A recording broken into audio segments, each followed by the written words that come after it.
Reforma protestante ou revolução protestante? Algum tempo atrás eu ouvi uma moça católica e conservadora política também falando sobre a reforma protestante como uma revolução protestante.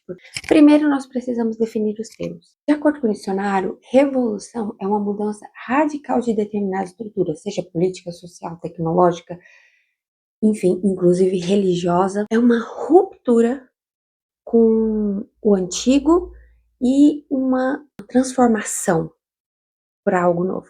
E já reforma é uma melhoria, dá uma renovada na estrutura sem abandonar a estrutura, certo? Será que essa crítica de católicos e alguns conservadores políticos está correta com relação à reforma protestante?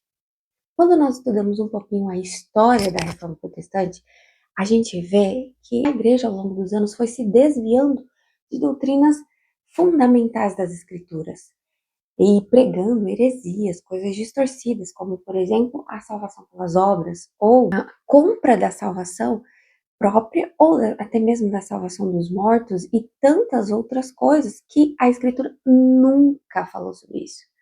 E o que acontece no movimento da reforma é um retorno à fonte originária da igreja, que é a palavra de Deus, a Escritura, a Bíblia, aquilo que foi deixado por Cristo, os ensinamentos de Jesus.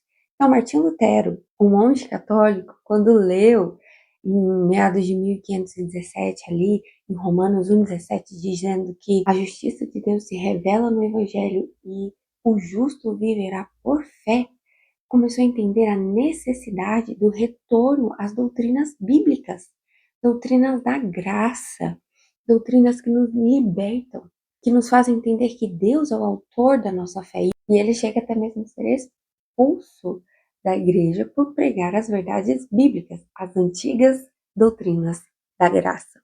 Então, nesse sentido, quando nós olhamos para a reforma protestante, ela não foi uma revolução que rompeu com a tradição, com as fontes originárias e mudou a estrutura completamente. Não, ela retomou os princípios de Jesus Cristo que haviam sido esquecidos pela igreja daquela época.